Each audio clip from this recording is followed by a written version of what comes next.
ያዛ አሰልጣኝ ፔፕ ጋርዲዮላ ልክ ጨዋታው ፋይናሉ እንዳለቀ በሰጡት ጋዜጣዊ መግለጫ ላይ አሁንም ለንደን ላይ ልንመለስ ነው ያሉት። ለንደን ላይ አሁንም ልንመለስ ነው፣ በሁሉም ውድድሮች ተጓዥ ሆነናል እኛ፣ አርሰናል እዛው ለንደን ላይ ቆይቶ ጨዋታውን ያደርጋል በሚል የሰጡት አስተያየት ብዙዎችን እያነጋገረ ይገኛል። ከዛ ባለፈ ኔጌቲቭ ነገሮችን ነው እየተመለከቱ ያሉ ጋርዲዮላ የማርገሂ በማንቸስተር ሲቲ የግማሽ ፍጻሜ ጨዋታ ላይ አለመኖሩ አሳዝኖኛል፣ ጭራሽ በፍጻሜውም እንደማይኖር እየገለጹልን ነው። ደብዳቤ እናስገባለን፣ ቅሬታ እናስገባለን፣ እንዴት በፍጻሜ እንዲኖር አይፈቅዱም፣ ለአንቶኒዮ ሲሜኒዮ ፈቅደው ለማርገሂ አንፈቅድም ማለት ምን ማለት ነው የሚል ከፍተኛ የሆነ ተቃውሟቸውን በማስደመጥ ነው ከጨዋታው ፍጻሜ በኋላ ጋርዲዮላ በቅሬታ ነው እንግዲህ ወደ ፍጻሜው ጨዋታ ለመሄድ እየተዘጋጁ ያሉት። ጋዜጣዊ መግለጫቸው ላይ በቅሬታ የተሞላ ነበር። ያው ተከላካይ ክፍላቸውንም ስለማይተማመኑበት ነው። በነገራችን ላይ ምንም ጥያቄ የለውም፣ ጉዳት አጥቅቶታል በጣም ማርገሂን ያመጡትም ለዛ ነው። ስለዚህ ማርገሂን ለፕሪሚየር ሊጉ እንደማይሆን እየገባቸው ነው። አሁን ተስፋ የሚያስቆርጥ ሁኔታ ውስጥ እየገቡ ነው። በተለይ አንፊልድ ላይ ተሸንፈው አርሰናል ሰንደርላንድን የሚያሸንፍ ከሆነ ነገሩ የሚያበቃለት ከመሆኑ ጋር ተያይዞ እሱን ይረዳሉ ብዬ አስባለሁ። ይችን እንኳን አፌ ላይ ጣል ላረጋት ያሰብኩትን ዋንጫን ጣል እንዳላረግ የእንግሊዝ እግር ኳስ ማህበር እየከለከለኝ ነው ማርገሂን እንድጠቀም እየፈቀዱልኝ አይደለም። ከዛ ውጭ ያው ተጉዘን ነው ጨዋታ የምናረገው ወይም አዌ መተን ነው የምንጫወተው። አዌ እንደ መምጣት ያህል ስሜት ያለው ጨዋታ ነው፣ እነሱ በከተማቸው በዌምብሌይ በለንደን ነው የሚጫወት የሚል አይነት እንድምታ ያለው አስተያየትም የሰጡበት ሂደት አለ። መምሩ ከደቀ መዝጉሩ ጋርዲዮላ ከአርቴታ በህይወት ውስጥ የአንድ ነገር ፍጻሜ አንድ ነገር መጀመሪያ ነው ይባላል አይደል ግርሜ? የጋርዲዮላ ዘመን ኦልሞስት በእንግሊዝ እግር ኳስ እያለቀ ነው። በአመቱ መጨረሻ ሲቲንም እንደሚለቁ ይጠበቃል።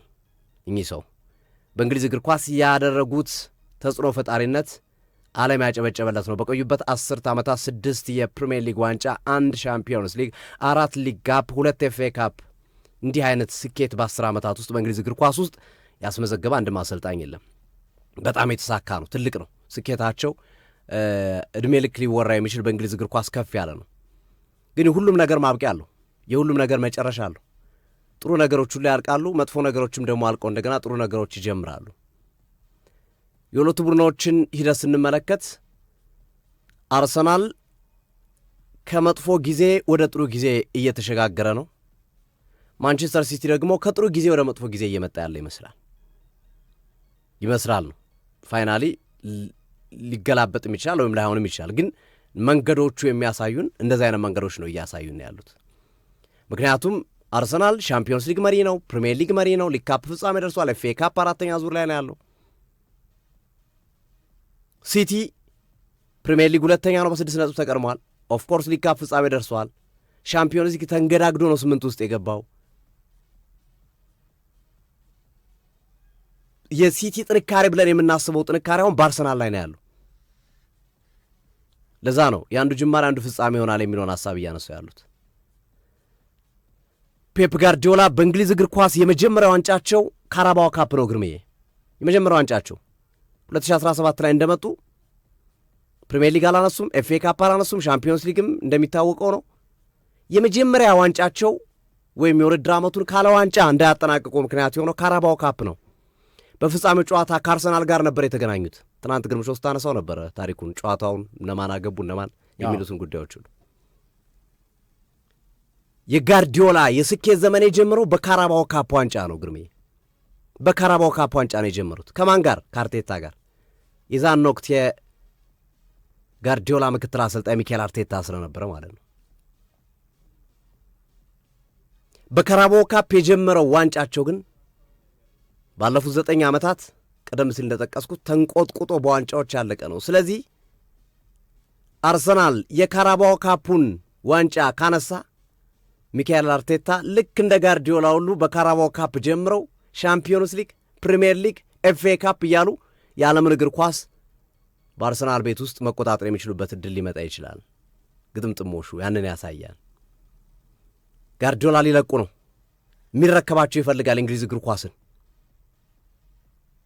ሰር አሌክስ ቻፕማን ፈርጉሰን ሲለቁ ፈርጉሰንን የተረከቧቸው ኦልሞስት ጋርዲዮላ ነው ማለት ይቻላል። በመሃል ቼልሲ አንቶኒዮ ኮንቴ ዋንጫ ቢያነሳም ሌስተር ሲቲ ዋንጫ አንስቷል በየመሃሉ ምናምን፣ ግን ሞሮለስ ሊቨርፑልም አንስቷል። ግን የጋርዲዮላ ምትክ የሆኑት በእንግሊዝ እግር ኳስ በኃያልነት፣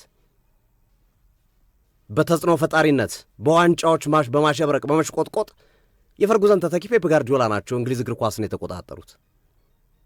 አሁን ከጋርዲዮላ ማን የእንግሊዝ እግር ኳስን ይረከባል? ኃያልነትን የእንግሊዝ እግር ኳስን ለዘመናት ለቀጣዮቹ ዓመታት ተቆጣጥሮ መቀጠል ማን ይችላል ብለን ስናስብ ከረንትሊ ካለው ፐርፎርማንስ አንጻር አርቴታ ይመስላል። ስለዚህ የዱላ ቅብብሎሽ ያልኩት መግቢያ ላይ ለዛ ነው። በካራባኦ ካፕ ጋርዲዮላ ለአርቴታ የዋንጫ ዱላ ቅብብሎሽ ሊያደርጉላቸው ይችላሉ ተብሎ ይገመታል።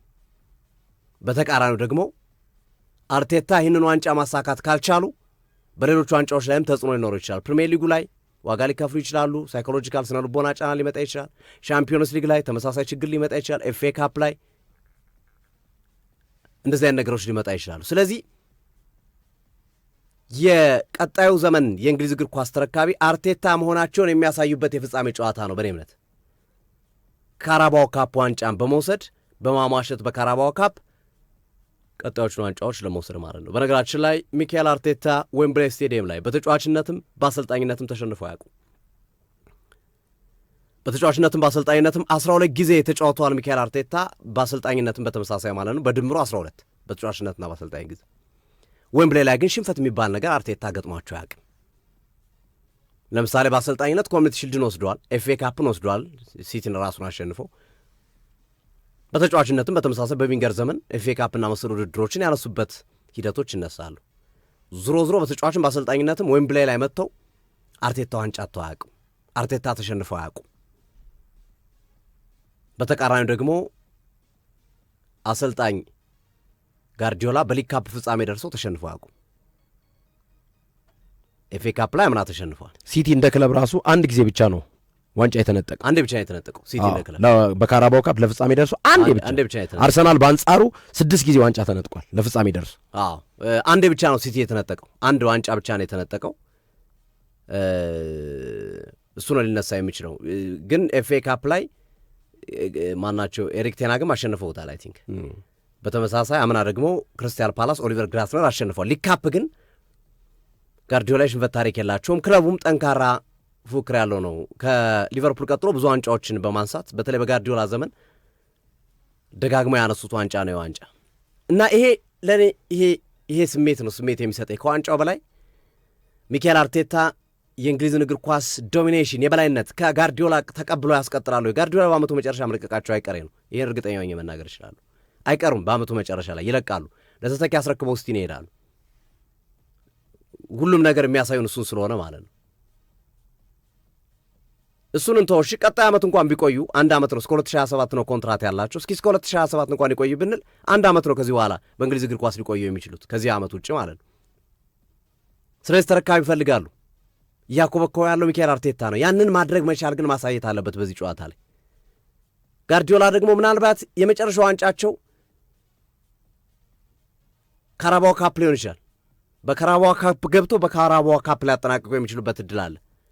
ካለ ዋንጫ ውድድር ዓመቱ ሳያጠናቅቁ ለመውጣት ሽኝታቸው ቢያንስ እንኳን ያችን ዋንጫ ይዘው ኢታር ስቴዲየም ላይ ቀርበው ደማቅ ለማድረግ ባዶ እጃቸውን ከመቅረብ የቆዩ ዋንጫዎችን ከካቢኔታቸው አቧራ አራግፎ ከማምጣት ይልቅ አዲስ ዋንጫ ይዘው ቢታዩ ደስ የሚላቸው ይመስለኛል። ለዛም ነው ትናንት ሁለተኛውን ጎል ሲያስቆጥሩ በተለየ ሁኔታ ሲቦርቁ እየተመለከት ናቸው። ስለዚህ እነዚህ ነገሮች የሚጠበቁበት ጨዋታ ነው። ጨዋታ ዝም ብሎ ጨዋታ አይደለም። የዋንጫ ጨዋታ ብቻ ብለን የምናስቀምጠው ሳይሆን የዱላ ቅብብሎሽ፣ የታሪክ ቅብብሎሽ፣ የዶሚኔሽን የተጽዕኖ ፈጣሪነት ቅብብሎሽ ሊከናወንበት የሚችልም የማይችልም ነው። ሊሆንም ይችላል ላይሆንም ይችላል። አርቴታ ካሸነፉ በእርግጠኝነት የእንግሊዝን እግር ኳስ የበላይነት መቆጣጠር የሚችሉበትን ሁኔታ ይፈቅድላቸዋል። እችን ዋንጫ ማምጣት የሚችሉ ሊጉን እየመሩ ከመሆናቸው ጋር ተያይዙ ሻምፒዮንስ ሊጉ አንደኛ ላይ መሆናቸውን ተከትሎ እነዚህም መሰረት አድርገን ስንመለከታቸው ማለት ነው። ያው ሁለቱ በደንብ ይተዋወቃሉ። ጋርዲዮላን ከ15 ዓመታቸው ጀምሮ ይመስለኛል ጋርዲዮላ አርቴታን የሚያውቋቸው ገና ከልጅነታቸው ጀምሮ በደንብ ይተዋወቃሉ። የትኛው ምን ሀሳብ አለው? ከስራቸው ነው የተማሩት። አርቴታ ከጋርዲዮላ ስሩ ነው ከተማሩ ሰዎች መካከል የሚጠቀሱ ነው። ዋነኛ ተጠቃሚ ናቸው። ብዙ ሰዎች ከጋርዲዮላ ጋር ሰርተዋል። ዣቪ አሎንሶ ሰርተዋል። አሁን ላይ ዓለም ላይ ካሉ አሰልጣኞች መካከል ኢንዞ ማሬስካ አብሯቸው ሰርተዋል። ቪንሰንት ኮምፓኒ አብሯቸው ሰርተዋል ባየር ሙኒክ። የጋርዲዮላ ቅርንጫፎች አሁን ሰፍተዋል። አርቴታ ግን እንደ አርቴታ ግን ዳይሬክትሊ የተጠቀመ የለም። አርቴታ አብሯቸው ከጎናቸው ሆኖ ምን ይፈልጋሉ፣ ምን ያሰለጥናሉ፣ ምን ያደርጋሉ፣ ምን አይነት አስተሳሰብ አላቸው የሚሉትን ነገሮች በደንብ ጠንቅቆ የሚያውቅ አይነት አሰልጣኝ ነው። ከስራቸው ተምሮ ነው ለዚህ ለጥሩ ደረጃ የበቃው ሚኬል አርቴታ እና በቀጣይ የሚኖሩት የጉዳት ጉዳዮች የሚወስኑት ቢሆንም ይህን ጨዋታ 1 ወር ከምናምን ብዙ ነው። በዚህ ማለት ብዙ መተማመሶች ሊኖሩ ይችላሉ። ጉዳት፣ ቅጣት ምናምን ብዙ ነገሮች ሊመጡ ይችላሉ። ማን እንደሚጎዳ ማን እንደሚቀጣ አናውቅም። ላይኖሩም ይችላሉ። ተጫዋቾች የሚመለሱላቸው ለምሳሌ ሲቲ አሁን እነ ሮቢን ዲያስ እነ ጋቫርዲዮል ለዚህ ለፍጻሜ ጨዋታ የመድረስ አቅም ይኖራቸዋል ተብሎ ይጠበቃል። የማገገሚያ ጊዜያቸው የደረሰ ከመሆኑ ጋር ተያይዞ ሲዳረስ የሚወስኑ ጨዋታውን ሊወስኑ የሚችሉ ክስተቶች ሊኖሩ ይችላሉ። አሁን ባለው ሂደት ግን አርቴታና ጋርዲዮላ መገናኘታቸው ብቻ ለእንግሊዝ እግር ኳስ ኩራት ነው፣ በቂ ነው፣ ደስ የሚል ነገር ነው። ለተመልካች በጣም አዝናኝ ነው። አምና ክሪስታል ፓላስ ከሲቲ ተገማች ነበር። በቃ ሲቲ ያነሳል ብለህ የምታስበው ነበር። በእርግጥ ክሪስታል ፓላስ ሰርፕራይዝ ቢያደርገን፣ ሊቨርፑል ከኒውካስል በቃ ሊቨርፑል ያነሳሉ ለምታስበው ነበር። ኒውካስል ሰርፕራይዝ ቢያደርገን። ትልልቅ ቡድኖች እርስ በርስ በእንዲህ አይነት ዋንጫዎች በቅርብ ጊዜያቶች ሲገናኙ እየተመለከትናቸው አልነበርም። ይሄኛው ይሄ ድሪም የምታደርገው ብመለከተው በፍጻሜ ጨዋታ ብለህ የምታስበው አይነት ጨዋታ ነው። ሁለቱ በፍጻሜ ጨዋታ መጫወት አይችሉም፣ ምናልባት ሻምፒዮንስ ሊግ ካልደረሱ በስተቀር፣ ምናልባት ኤፍ ኤ ካፕ ፍጻሜ ካልደረሱ በስተቀር ሁለቱ ቡድኖች እንዲህ አይነት አጋጣሚዎችን የምታገኘው በአጋጣሚ ነው። በነገራችን ላይ በ27 ቀን ውስጥ በሚቀጥሉት 27 ቀን ውስጥ ሁለቱ ቡድኖች የሚያደርጓቸው ጨዋታዎች ሁለቱ ዋንጫዎችን ይወስናል። አርሰናል ከሲቲም በቀጣዮቹ 27 ቀን ውስጥ የሚደረግ ጨዋታ ነው። በፕሪሚየር ሊጉ በተመሳሳይ በሊግ ካፑ አርሰናል ከሲቲ ዌምብሌ ላይ የሚከናወን ጨዋታ ነው። ስለዚህ እነዚህ የፕሪሚየር ሊግና የዌምብሌ ፍጻሜ ጨዋታዎች አንደኛው ዳይሬክትሊ ዋንጫ ጨዋታ ነው። በቃ ያሸነፈ ይወስዳል፣ የተሸነፈ ሁለተኛውን ያጠናቅቃል። ዘሴም ሲንግ ፕሪሚየር ሊጉ ላይም ሁለቱ ብቻ የተፎካከሩ ያሉበት ስለሆነ አርሰናል ኢታላ ሄዶ ካሸነፈ ያበቃል ነገሩ። ምናልባት በነዛ መሃል የሆነ ነገር እየተፈጠረ ከቆየ ማለት ነው አርሰናል ካራቀው ሲቲ። ስለዚህ ሁለት የፍጻሜ ጨዋታ ነው ያላቸው ሁለቱ ቡድኖች በሚቀጥሉት 1 ወር ምናምን ማለት ነው። ሁለት የፍጻሜ ጨዋታ ነው ያላቸው፣ አንደኛው ሊግ ካፕ፣ አንደኛው የፕሪሚየር ሊጉ አንደኛና ሁለተኛው ነው የተጫወቱ ስላሉ ማለት ነው። ለዛ ነው የጨዋታው ድምቀት የጨዋታው ሁኔታ አሁን የሊግ ካፕ ፍጻሜ ብለህ የምታነሳው ብቻ ሳይሆን ብዙ ታሪኮች ብዙ ዳራዎች የምትመዝበትና ለተመልካችም ለስፖርት ወዳዱም እጅግ ድንቅ የሆነ ፍልሚያ እንደሚሆንና ምን ሊሆን እንደሚችል ለመገመት አስቸጋሪ የሆነ ጨዋታ እንደሆነ መናገር ይቻላልና አሪፍ ፍጥጫ፣ አሪፍ ጨዋታ፣ አሪፍ ነገሮችን የምንመለከት ይመስለኛል በፍጻሜው ጨዋታ። አርቴታና ጋርዲዮላ መገናኘታቸው በራሱ ግን እንግዲህ የሽኝትና የስኬት ጉዞ ላይ ያሉ አሰልጣኞች የሚያደርጉት ጨዋታ መሆኑ በራሱ ትልቅ ትርጉም ያለው ጨዋታ ነው። ጉርምዬ በዋናነት እኔ መዳሰስና ማየት የምፈልገው ጉዳይ የማርክ ገይና የማንቸስተር ሲቲው አሰልጣኝ ፔፕ ጋርዲዮላ የሕግ መሻሻል ጥያቄን የተመለከተውን ጉዳይ በደንብ ለአድማጮቻችን ግልጽ መሆን አለበት ብዬ አስባለሁ። እንደሚታወቀው በካራባኦ ካፕ ሕግ መሰረት አንድ ተጫዋች የሰሚ ፋይናል የመጀመሪያው ዙር ጨዋታ ከመደረጉ በፊት ክለቡን ከተቀላቀለ ቀጣይ ጨዋታዎች ላይ የመሰለፍ ዕድል ይኖረዋል። ነገር ግን የካራባኦ ካፕ የግማሽ ፍጻሜ የመጀመሪያ ዙር ጨዋታዎች ከተደረጉ በኋላ ወደ ክለቡ የሚገባ ተጫዋች ግን ቀጣይ መርሃ ግብሮችን ያመልጠዋል ማለት ነው። ሕጉ ነው ይሄ የሚለው የካራባኦ ካፕ ሕግ ጋር በተገናኘ ማለት ነው። ይሄ ማለት ምን ማለት ነው የሚለውን ነገር በግልጽ በአንቶይን ሴሜኒዮና በማርክ ገሂ ዝውውር ጉዳይ ላይ በደንብ ግልጽ አድርገን ሕጉን ማሳየት በማስረጃ ማስደገፍ እንችላለን ማለት ነው።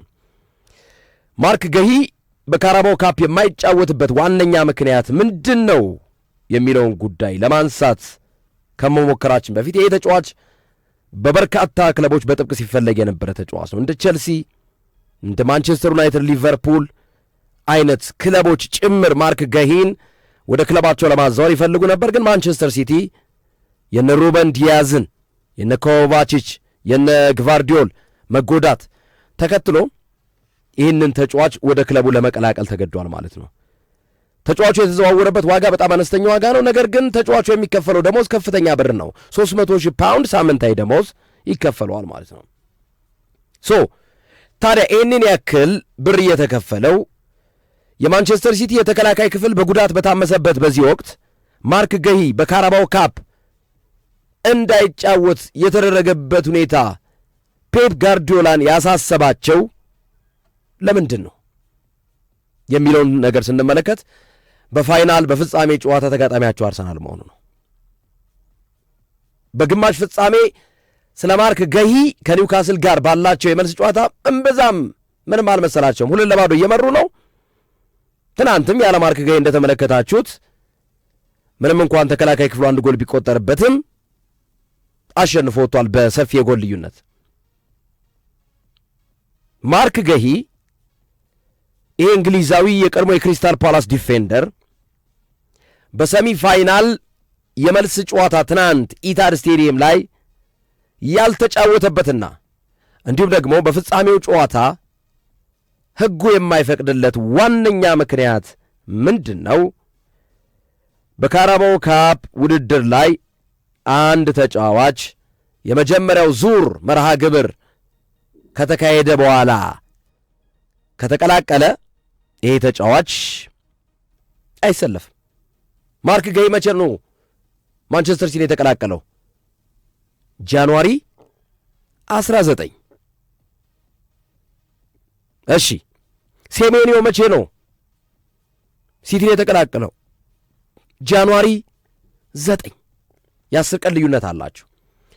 ጃንዋሪ 9 የተቀላቀለው አንቷይን ሴሜንዮ ከ4 ቀናቶች በኋላ የካራባው ካፕ የመጀመሪያ ዙር ጨዋታ ኒውካስልን 2-0 ሲያሸንፉ ተሰልፎ ገብቷል። ጎልም አስቆጥሯል። ስለዚህ ሴሜንዮ በካራባው ካፕ ሰሚ ፋይናል ግማሽ ፍጻሜ የመጀመሪያው ጨዋታ መጫወቱ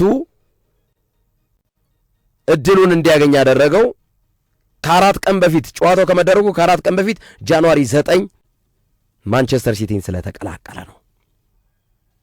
ማርክ ገሂስ የመጀመሪያው ዙር ጨዋታ ማንቸስተር ሲቲ ኒውካስልን 2-0 ባሸነፈበት የሴንት ጄምስ ፓርኩ ጨዋታ ሴሜንዮ ጎል ያስቆጠረበት የዛኔ ጨዋታ ወቅት ማርክ ገሂ የሲቲ ተጫዋች አልነበረም። እዛው ክሪስታል ፓላስ ጋር ነበር፣ ገና ድርድር ላይ ነበሩ። ስለዚህ የመጀመሪያውን ዙር ሰሚ ፋይናል አልተጫወተም። ሁለተኛውን ዙር ግማሽ ፍጻሜም ትናንት አይጫወትም። ሕጉ ነው የሚለው። ሕጉ የመጀመሪያውን ዙር ያልተጫወተ ሁለተኛውን አይጫወትም ስለሚል ማለት ነው።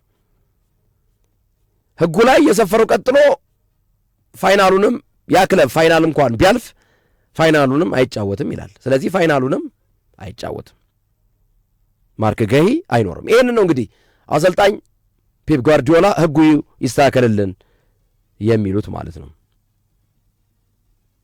ግን ይሆናል አይመስለኝም። ይሄ ሕግ ትናንት ወይም ከትናንት ወዲያ የወጣ ሕግ አይደለም። ይሄ ሕግ በነገራችን ላይ ካራባኦ ካፕ እንደ አዲስ በ2016 ነው የኢንግላንድ ፉትቦል ሊግ ካፕ ተብሎ የተመሰረተው። 10 ዓመቱ ነው ገና እንደ አዲስ ከተዋቀረ። ሕጎቹ እነዚህ ሁሉ አሁን ያልናቸው ሕጎች። ስለዚህ ከ10 ዓመት በፊት የወጣ ሕግ ነው ይሄ ሕግ ማለት ነው። እና ለዛ ነው ጋርዲዮላን ደግሞ አሳስቧቸዋል። ያለ ማርክ ገሂ እንዴት ነው አርሰናልን የምንቋቋመው? በተለይ እንደነ ቪክቶር ዮኬሬስ አይነት ጉልበት ያላቸውን ተጫዋቾች እንዴት ነው ማቆም የምንችለው ነው ጥያቄያቸው። ሕጉ ይሻሻልልን ብለው የጠየቁትም ለዛ ነው። ግን ይህንን ታሳቢ ካደረጉ አሁንም ስህተቱ የሚያርፈው እሳቸው ላይ ነው። ቀድሞ ለምንድን ነው ማስፈረም ያልቻሉት? እንደዛ ከሆነ በዚሁ ዋጋ በዚሁ ስምምነት ይህንን ተጫዋች የሚፈልጉት ከሆነ ቀድሞ ለምን ይህን ማድረግ አልቻሉም የሚለው ጥያቄ እነሳባቸዋል። ሁለተኛ ጉዳት መሰለኝ ግርምዬ እንደዛ እንዲዘገዩ ያደረጋችሁ የጋቫርዲዮልና የሮቢን ዲያስ ጉዳት ዘግይቶ ነው ታስታውስ ከሆነ የሆነው። ስለዚህ ያ ከሆነ ሕጉን ለሳቸው ብሎ የሚቀየርበት ምንም አይነት ሪዝን 10 ዓመት በፊት የነበረ ሕግ ነው ብዬ አስባለሁ። ይሄ የማርክ ገሂን ጉዳይ ዛሬ በከፍተኛ ሁኔታ አሰልጣኝ ፔፕ ጋርዲዮላ ሆድ ነው የባሳችሁ ሲናገሩ ሰምተናል። ከፍጻሜው ጨዋታ መድረስ በኋላ ትናንት ከኒውካስል ድል በኋላ የሆነ የብሶት ነገር ነው የምትመለከትባቸው አስተያየቶቻቸው በሙሉ ብሶት ነገር አወይ ነው የምንሄደው ገና ጉዞ እናደርጋለን ጋር የለም ምናምን የሚሉና ልክ ጋርዲዮላ የማጠብቀው አይነት ጋርዲዮላ ብዙ ጊዜ በኮንፊደንሳቸው በራስ መተማመናቸው የሚታወቁ አሰልጣኝ ናቸውና ስጋት ያለባቸው ይመስለኛል ጨዋታው አስቸጋሪ እንደሚሆንባቸው። ግን ስጋቱ ለእሳቸውን ብቻ ሳይሆን ለአርሰናልም ነው ለሁለቱም ነው በእኔ እምነት ስጋቱ የፍጻሜው ጨዋታ ማን ምን ያደርጋል የሚለውን ለማወቅ አስቸጋሪ ስለሚሆን ማለት ነው። አዎ ግን ሶፊ እንዳልከው እንዲህ አይነት ስጋት ካለባቸውና ባይዘው ድርድሩ ቀድሞ ነው ጥያቄ የነበረው በአንድ ቀን ሄደው የጨረሱት ጉዳይ አይደለም። የማርክ ጋይን ጉዳይ የጥር የዝውውር መስኮት ሲነሳ ጀምሮ ሲቲም አብሮ እንዳለበት ይታወቃል። ግን ውስን እንዲያደርግ ያደረጋቸው ዲያስና ጋባ ሁለቱም ሲጎዱባቸው ማስመዝገብ ይችሉ ነበር። ባይዘው ይችሉ ነበር ማስመዝገብ ከመጀመሪያው ዙር ጨዋታ በፊት ምንም እንኳን ማርክ ጋይ ባይኖርም ማስመዝገብ ይችላሉ። ሬጂስተር ማስደረግ ይችላሉ የእነሱ ንብረት መሆኑን ማለት ነው። ከሰሚ ፋይናሉ በፊት የግድ እኮ ስለተጫወተ ብቻ እኮ አይደለም ሬጂስተር ማስደረግ ነበረባቸው ከቀነ ገደቡ በፊት ከዴድላይኑ በፊት ማለትም ዝውውሩን ባያከናውንም ይህን ተጫዋች እንደሚያስፈርሙት እርግጠኛ ከሆኑ ስማቸው ሲያያዝ ነበር። ዛሬ ብቻ አይደለም ስማቸው የተያያዘው ወይም ደግሞ እነዚህ ሁለት ተጫዋቾች መጎዳታቸውን ተከትሎ ብቻ አይደለም። ኦፍኮርስ ገፍተው ሄደዋል ተጫዋቾቹ ሲጎዱባቸው ምንም ጥያቄ የለውም። ግን ቀድሞ የሲቲ ክለብ የማርክ ጋይ ፈላጊ እንደነበር ስሙ ተያይዞ ሲነሳ ነበር በተደጋጋሚ ማለት ነው። ገና የጥር የዝውውር መስኮት ሲመጣ ስሙ ይነሳ ነበር። ሬጂስተር ማስደረግ ይችሉ ነበር። አሁንም ዞሮ ዞሮ ጣቱ የሚቀሰረው ማንቸስተር ሲቲ ላይ ነው ብዬ አስባለሁ። ህግ ነው ከህጉ ጋር የተገናኘ ነው የሚለውን ሐሳብ ለማስመር ነው በዋናነት እና ይህ ካራባኦ ካፕ ውድድር ላይ አርሰናል ከ34 ዓመት በኋላ ነው ባይዘዊ ዋንጫውን ከወሰደ ረዥም ዓመት ነው 1992-93 ነው ይህንን ዋንጫ ያሳካው። አርሰን ቬንገር እንኳን አላዩትም ካራባኦ ካፕ። አርቴታ ጭራሽ ለፍጻሜ የደረሱት ደግሞ 2017-18 ከማንቸስተር ሲቲ ጋር ነው። አርሰናል 2017-18 3-0 በሆነ ውጤት ነው አርሰናል የተሸነፈው በማንቸስተር ሲቲ እና አጉዌሮ እነ ዴቪድ ሲልቫ ያስቆጠሩበት ወቅት ማለት ነው። በዛን ወቅት 3-0 በሆነ ውጤት ማለት ነው ማንቸስተር ሲቲ አርሰናልን ያሸነፈው። ጋርዲዮላ በተከታታይ ባሉ ጉዳዮች ዋንጫዎቹን ወስዷል 4 ጊዜ በተከታታይ ተራረም አድርጎ ነው። የማንቸስተር ሲቲ አብዮት በእግር ኳሱ 2013 ላይ ነው እነ ማንቺኒ የመጡበት ተጫዋቾችን በከፍተኛ ገንዘብ የባለሀብቶቹ ከገቡ በኋላ የአረብ ባለሀብቶች ወደ ሲቲ ባለቤትነት ከገቡ በኋላ ከዛ በኋላ ነው ክለቡ የተለወጠው እንጂ ማንቸስተር ሲቲ ደረጃ መዳቢ ነበር ከዚህ በፊት 6ኛ ደረጃ ሁሌ እንደውም 6ኛ ደረጃ የሚወጣ ክለብ ነበር። ጥሩ ነበር ነው 6ኛ እንጂ ከዛ በታች ምንም መዳቢ ክለብ ነበር ያን ያህል ግን 2013 በኋላ ማርሽ ቀየረ ክለቡ ተጫዋቾችን አስፈረመ ከፍተኛ ገንዘብ ኢንቨስት አደረገ በሚገርም ሁኔታ የዋንጫ ጥማታቸውን አረኩ። ያውም ነፍስ ግቢ ነፍስ ውጭ ሆኖ አጉዌሮ ባለቀ ሰዓት ጎል አስቆጥሮ ከኪንግስ ፓርክ ሬንጀርስ ጋር የነበረው የጨዋታ ማሊያውን አውልቆ ያሽከረከረበት ወቅት እነ ሮቤርቶ ማንጂ እነ ጆይ ሃርት መግቢያ የጠፋቸው ማለት ነው። ስቴዲየሙ ድብልቅልቁ ዘሎ ደጋፊ የገባበት። ከዛ በኋላ ግን ሶፊ አይታል ዋንጫ ሲበሉ ማንቸስተር ሲቲ ደጋፊ ሜዳ ዘሎ ገብቶ ያውቃል? አያውቅም። ያኔ ብርቅ ሆኖባቸው ነው። ከዛ በኋላ ግን 44 ዓመት ግርሜ እድሜ ለጋርዲዮላ ተረረም አድርገው እንደ አውቶማቲክ መሳሪያ 4 ጊዜ ነው ካራባኦ ካፕን ዋንጫ ማሳካት የቻሉ። ፕሪሚየር ሊጉንም አጣጥመዋል በደንብ ሻምፒዮንስ ሊጉንም ወሰዱ። ምን የቀራቸው ነገር አለ? የደስታ ጥግን ጋርዲዮላ አሳይቷቸዋል። ጋርዲዮላ በቀጣዩ ዓመት ክረምት ላይ አሁን በያዝነው ዓመት መጨረሻ ላይ ክለቡን ይለቃል።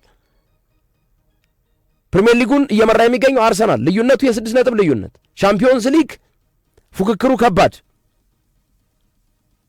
ወደድንም ጠላንም ማንቸስተር ሲቲ ወይ ከሪያል ማድሪድ ወይ ከኢንተር ሚላን ጋር ይገናኛል። ተወደደም ተጠላም ማለት ነው። ከዚህኛው ዙር በኋላ 8 ውስጥ ማለት ነው ወይ ሪያል ማድሪድን ወይ ኢንተር ሚላንን ያገኛል ማለት ነው። ጋርዲዮላ ስጋት ላይ ሆኖ ነው የሚቀጥሉት። ፕሪሚየር ሊጉ ላይ ያለው አርሰናል ነው በመሪነት ደረጃ ላይ። ሪያል ማድሪድ ቢደርሰኝስ ቢያስጥለኝስ ኢንተር ሚላን። ምክንያቱም አንድ አሰልጣኝ ኳልኩሌት ያደርጋል፣ ፕሪዲክት ያደርጋል። ስለዚህ ቢያንስ እንኳን ያለምንም ሲልቨርዌር ያለምንም ዋንጫ ላጠናቀቅ ነው ወይ ያስኩትን ይዤ በሟገት ይሻላል የሚል አመለካከት አላቸው። ትናንት 2-0 ብልጫ ነበራቸው፣ ግን ጎል ሲያስቆጥሩ እንደ ሕፃን ልጅ እንደ አዲስ ነው የጎረቁት ጋርዲዮላ በሚገርም ሁኔታ ማለት ነው። ምክንያቱም ስጋት ነበረባቸው። አሁንም ኒውካስል ሪሞንታዳ ቢሰራብኝስ የሚል ነገር ማለት ነው። ያን ግምት ውስጥ አስገብቶ የሚደረግ የፍጻሜ ጨዋታ ነው። አርሰናል በአንጻሩ ደግሞ እንዳልኩት 34 ዓመት ሲጠብቀው የነበረው ዋንጫ ነው። አርሰናል ዘንድሮ አስገራሚ ግንባታ ላይ የሚገኝ ቡድን ነው። ይህ አስገራሚ የቡድን ግንባታው ቡድን ዴብዝ ስኳድ ዴብዙ ጥልቀቱ እንደነዚህ አይነት ዋንጫዎችን ማግኘት ካልቻለ በቀጣይ ዓመት ደግሞ ሌላ ቡድን ሌላ አዲስ ነገር ገንብቶ ላለመምጣቱ ምንም ዋስትና የለም እና አይቶት የማያውቁትን ዋንጫ ለአርሰናሎች ምናልባት አሁን ያለው ጄኔሬሽን አሁን ያለው ትውልድ አብዛኛው ወጣቱ ይህንን ካራባኦ ካፕ የሚባለውን በአርሰናል ቤት አያውቀው። 34 ዓመት ተቆጥሯል። ከ34 ዓመት በላይ ያለ ሰውም ቢሆን ስለ አርሰናል ስለ ማንቸስተር ዩናይትድ ያለው ግንዛቤ ምን ያክል ነው በዛን ወቅት ማለት ነው። ምክንያቱም ስለ ፕሪሚየር ሊጉ አብዛኛው ሰው እውቀት መያዝ የጀመረው እኮ ከኢትዮጵያ ከፈረንጆች ሚሊኒየም በኋላ ነው፣ ከ2000 በኋላ ነው፣ እነ ቲየሪ ኦንሪ ባሉበት ዘመን ማለት ነው። እና የዋንጫው ፍጻሜ በእነዚህ ሁለት በተወጠሩ ፓወሮች መካከል ጋርዲዮላ እንዳልኩት ይለቃል ያለ ዋንጫ ላለማጣት፣ በአንጻሩ ደግሞ አርቴታ የአርሰናል ደጋፊዎች ካራባኦ ካፕን ረዥም ዓመታት ያላዩትን እንዲያዩት የማድረግ በነገራችን ላይ በኢትዮጵያ ደረጃ ነው እንደዛ ያልኩት ከ34 ዓመት በፊት የሚለውን በእንግሊዞች የራሳቸው ሊግ ስለሆነ ትላልቆቹ በደንብ ሊያውቁት ይችላሉ። እነዚህ ሁለት ነገሮች ግምት ውስጥ መግባት አለባቸው። ባለፉት ከሚሊኒየሙ በኋላ ነው ከፈረንጆች ሚሊኒየም በኋላ እየተስፋፋ የመጣው ማለት ነው። እና ይህንን ለማለት ነው። በተለይ ደግሞ ከ1998 የዓለም ዋንጫ በኋላ ነው እንደዚህ ስለ ፕሪሚየር ሊግ እንጂ ከዛ በፊት በኢትዮጵያ ደረጃ ወይ ዓለም ዋንጫ ወይ አፍሪካ ዋንጫ ነው የሚታወቅ የነበረው ማለት ነው። በኋላ ላይ ግን የነ ቲየሪ ኦንሪ የነ ቬንገር የነ ፈርጉሰን ፕሪሚየር ሊግ የሚለው ጉዳይ ስሜት እየሰጠ መምጣት የጀመረበትን ሂደት አይተናል ማለት ነው። እና በእነዚህ ሁለት ነገሮች ሁለቱም ዋንጫውን ይፈልጉታል፣ ምንም ጥያቄ የለው። የርገን ክሎፕ ከካራባኦ ካፕን ስኬት ካመጡ በኋላ ከዛ በኋላ ሊለቁ አካባቢ የነበረውን ነገር እናስታውስ። ካራባኦ ካፕ ዋንጫ መጥቶ ከዛ ከፕሪሚየር ሊጉ እያፈገፈገ መጣ ሊቨርፑል፣ እንደገና ሌሎች ፉክክሮችም እየወጣ መጣ። የዛ አይነት ነገር እንዳይገጥማቸው ጋርዲዮላ የሰጉ ይመስለኛል። የያዝኩትን ይዤ ነው። ለዛ ነው ማርክ ገይ ይሰለፍልን ህጉ ልክ አይደለም እያሉ ከወዲሁ አቤቱታ ማቅረብ የጀመሩት ማለት ነው። እና የፍጻሜው ጨዋታ ተጠባቂ ነው። ሁለቱም የሚፈልጉት ነው። ሁለቱም የውድድር ዓመታቸውን የመጀመሪያ ዋንጫ የሚያገኙበት ነው። አርሰናልም ማንቸስተር ሲቲም በአራቱ ዋንጫ ፉክክር ውስጥ የሚገኙ ክለቦች ናቸው። የተሻለ አድቫንቴጅ ያለው ማን ነው? አርሰናል ነው። ምንም ጥያቄ የለው።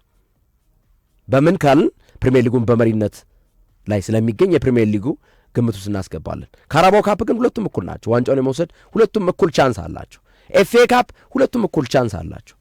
ሻምፒዮንስ ሊግ ሁለቱም እኩል ቻንስ አላቸው። ግን ከተጋጣሚዎች አንጻር አርሰናል የተሻለ ነው። ማንቸስተር ሲቲ 8 ውስጥ ወይ ሪያል ማድሪድን ወይ ኢንተር ሚላንን በግድ ያገኛል ማለት ነው። በአንደኛው ሳይድ ከሄደ ሪያል ማድሪድን ሊያገኝ ይችላል። በአንደኛው ሳይድ ደግሞ ከሆነ ሪያል ማድሪድን ካላገኘ ደግሞ ኢንተር ሚላንን ያገኛል።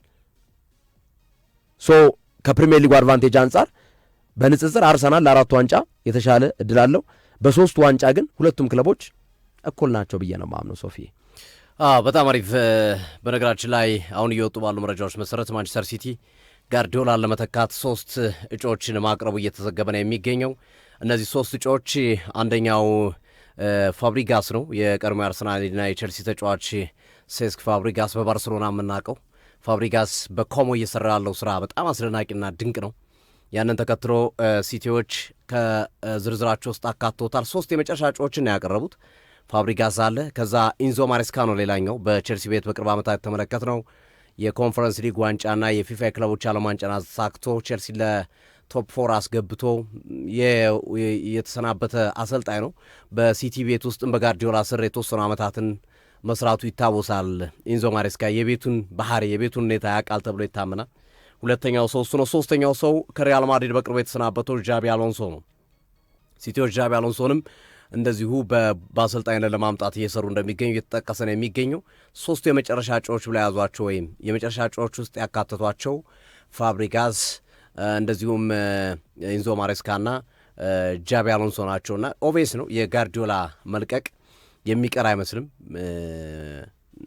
በቃ ግልጽ ነው፣ ነገሮች በግልጽ እየወጡ ያሉበት ሂደት ነው ያለው። አምናም 2 ዓመት ኮንትራት ሲፈርም ያስተዋውቃል። ብዙ ጊዜ ያው 2 ዓመት ከፈረም ከ1 ዓመቱን ለመልቀቂያ ነው የምትጠቀምበት። ያው ሲያልቅ እለቃለሁ ብላ አትፈርም። ብዙ ጊዜ አሰልጣኞች ሲፈርሙ ተጫዋቾች የሚብን 1 ዓመት ከቀራቸው ኮንትራታቸው ላይ እንደሚለቁ ግልጽ ነው። 1 ዓመት ከቀራቸው ኮንትራታቸው ላይ እና ጋርዲዮላም ተመሳሳይ ነገር ነው ያለ። ሉዊስ ኤንሪኬም አለ። ግን ሉዊስ ኤንሪኬ አሁን ፒኤስጂ መልሰው የአሰልጣኙን ይሁንታ ያገኙ ይመስላሉ። እያግባቡት ነው። አሰልጣኙን ለማስቀጠር በፓሪስ ሰን ጀርመን ቤት እየሰሩ እንደሚገኙ እየተጠቀሰ ነው የሚገኘውና ሉዊስ ኤንሪኬ ላይ የሀሳብ ለውጥ ሳይኖር እንዳልቀረ እየተጠቀሰ ነው የሚገኘው። የተረጋገጠ ነገር ባይኖርም ግን በተወሰነ መንገድ ሉዊስ ኤንሪኬ በፓሪስ ሰን ጀርመን ይቀጥላል የሚል ነገር ነው ያለው። ሉዊስ ኤንሪኬ በፓሪስ ሰን ጀርመን የማይቀጥል ከሆነ ግን 4ተኛ እጩ ሆኖ ከነ ፋብሪጋስ ከነ ኢንዞ ማሬስካና እንደዚሁም ጃቢ አሎንሶ ጋር የመግባት እድል እንዳለው የመረጃ ምንጮች እየጠቆሙ ይገኛሉ። እና ጋርዲዮላ በመጨረሻ ዓመታቸው ያላቸውን ነገር አሟጠው መጠቀም አለባቸው ተብሎ ይታመናል። እንግዲህ እንደሚታወቀው ጋርዲዮላ በተለይ የዘንድሮ ውድድር ዓመት ያለፈው ዓመት እና መሰል አምናና ዘንድሮ ያሉበት ሁኔታ ይታወቃል። የቤተሰብ ሕይወታቸው ከባለቤታቸው ጋር ያለው ነገር ከተበላሸ በኋላና የፍቺው ነገር ወሬ ከተጀመረ ጀምሮ በአሰልጣኝነት ሕይወታቸውም የተረጋጋ ጊዜ እያሳለፉ አይደለም። ልክ እንደ ትዳራቸው ሲገነቡ ሲፈርስ ቡድናቸው እየተቸገሩ ያሉበት ሁኔታ ነው ያለው። ቀላል ገንዘብ አላወጡም። እኔ ሽግግር ነው ላይ ነው የሚለው ሲቲ ብዙም አያስማማኝም። ሲቲ ሲሰራ በየአመቱ እየታደሰ በየአመቱ እየተሰራ የመጣ ቡድን እንጂ ሲቲ ለምሳሌ እንደ ማንቸስተር ዩናይትድ ለረጅም ጊዜያቶች ፈርሶ እንደ አዲስ እየተሰራ ያለ ቡድን ነው ቢባል ያስኬደኛል። በኦሊ ጉናር ሶልሻየር እንደገና በጆዜ ሞሪኖ በቫናል ምናምን እያለ አሰልጣኞች ራሱ ሲቀያየሩ ራስ ምታት የሆነበት ይረዳል። ቼልሲ ብን ያስማማኛል። ግንባታ ላይ ነው ቢባል አዳዲስ ተጫዋቾችን አዳዲስ እቅሮችን እየከለሱ ልክ ነው ልክ አይደለም እቅሮቻቸው የሚለው ጥያቄ የሚያስነሳ ቢሆንም የፕላናቸው ጉዳይ። የጋርዲዮላ ሲቲ ግን አንደኛ እርሳቸው ነው ያሉት፣ ሁለተኛ የሚፈልጉት ነገር ቶሎ ይተካላቸዋል። እንዲ አጉዌሮ ሲወጣ እኮ ሃላንድ እኮ ነው ያመጡት እኮ ጁሊያን አልቫሬዝን እኮ ነው ያመጡላቸው እኮ ጋብርኤል ጀሱስ ሲወጣ እንዴ ቀላል ተጫዋቾች አይደለም የሚወጡት። ኢቨን አምና ያወጣው ኬቨን ዲብሮን ሲወጣ እኮ ቲያን ራይንደርስ እና ሪያን ቸርኬ እኮ ነው የመጡት እኮ ጥራት ያላቸው ተጫዋቾች ናቸው የመጡት። ሪያድ ማህሬዝ ሲወጣ ሌሎችም የመስመር አጥቂዎችና ሌሮይ ሳኔ ሲወጡ እኮ የመጡት እኮ ጥራት ያላቸው ተጫዋቾች ናቸው አሁን ያሉት። እነ ማራሙሽ ቀላል ተጫዋቾች አይደሉም። አሁን የመጣው አንቶኒ ሲሜኒዮ ቀላል አይደለም። ተከላካይ መስመር ላይም ቪሴንት ኮምፓኒን የተኩት እነ ሮቢን ዲያስ ናቸው። ያለፉት ዓመታት ጥሩ ስኬት የነበራቸው ናቸው። እና ሲቲ ሽግግር ሳይሆን ሀሳብ እጥረት ነው ያለበት። በእኔ እምነት ጋርዲዮላ በቃ ሀሳብ አጥሯቸዋል፣ ጨርሰዋል። እንደገና መታደስ አለባቸው። ድካም ይኖራል ነው ሁሌም ሪፍሬሽ ማድረግ ላችል ትችላለህ። እንዳልኩት የግል ጉዳያቸውም አሉ እና የሀሳብ እጥረት እና መሰል ነገሮች ይስተዋላሉ። ስራ ላይ ያላቸው ትኩረት በተወሰነ መንገድ የቀነሰ ይመስላል ከግል ህይወታቸው ጋር ተያይዞ እንደዚህ አይነት ነገሮች እንዴ አምና እኮ ታስታውስ ከሆነ ግርምዬ እኮ ለሳምንታት እኮ ስልካቸውን አጥፍቶ ቢሮአቸውን ዘግቶ እኮ ስራ ሲሰሩ ነበር እኮ ቡድኑን ለማስተካከል ከኢታድ የልምምድ ቦታ ሳያወጡ ማለት ነው። እዛው እየተኙ እዛው እየበሉ እዛው እየጠጡ እዛው እየተኙ ምን አድርጌ ምን ፈጥሬ ይህን ቡድን ላስተካክለው ብሎ እስከ መስራት እንዲህ ጋርዲዮላ ተጨንቆ አይተ ነው አናውቅም። ዘንድሮም ተመሳሳይ ነገር ነው ያለው በጋርዲዮላ በኩል። ስለዚህ እስከ መቼ ተጨንቄ የሚል ይመስላል ጋርዲዮላ አሁን በቃኝ የሚልበት ጊዜ እንደሆነ ነው ወይም እንዳለ ነው ውስጥ አዋቂዎች እየገለጹ ያሉትና ያው ላለመግለጽ ተጫዋቾችን ስሜት ላለመጉዳትና መሰል ነገሮች ዝም ትላለ። ግን ልክ እንደ ጀርገን ክሎፕ አመቱ ሲያልቅ ቻው ብሎ ይሰናበታል። ጀርገን ክሎፕ እንዲሁም ራሳቸው በራሳቸው ስልጣን ለቅ ያለው ብለው ቀድሞ ነው የተናገሩት። በአመቱ መጨረሻ ለቃለሁ ብሎ የተናገሩበት ስለት እንዳለ ይታወቃልና እነዚህ ነገሮች ሊታዩ የሚገባው ነውና እኔ ጋርዲዮላ የሀሳብ ማለቅ እንደገና መታደስ አርፎ መምጣት የሚፈልግ አሰልጣኝ ይመስለኛል። ገና ነው እድሜው፣ ብዙ መስራት ይችላል። እሱ የሚፈልገው ከዚህ በኋላ ናሽናል ቲም ይመስላል። ግን ትንሽ አርፎ ቢመጣ እንደገና ሪፍሬሽ አድርገው ያለበትን የቤት ጣጣና ችግር አስተካክለው ቢመጣ ብዙ ነገሮችን መቀየር ይችላል የሚል እምነት አለኝ። በመጨረሻም ከአርሰናል ጋር በተያያዘ አንድ የማነሳው መረጃ አርሰናል ባለፈው የውድድር ዓመት አመቱን ሙሉ ተጫውቶ ነው 20 ክሊንሺት የደረሰው። 58 ጨዋታ አድርጎ ነው 20 ክሊንሺት ያለው አርሰናል። ዘንድሮ በውድድር ዓመቱ አጋማሽ 38 ጨዋታ አድርጎ 20 ክሊንሺት አለ። ይበልጥ የተከላካይ መስመሩ ምን ያህል እየጠጠረ እንደመጣ ማረጋገጫ ነው። አምና አመቱን ሙሉ የነበረው ክሊንሺት ዘንድሮ በግማሽ ዓመት ይዟል።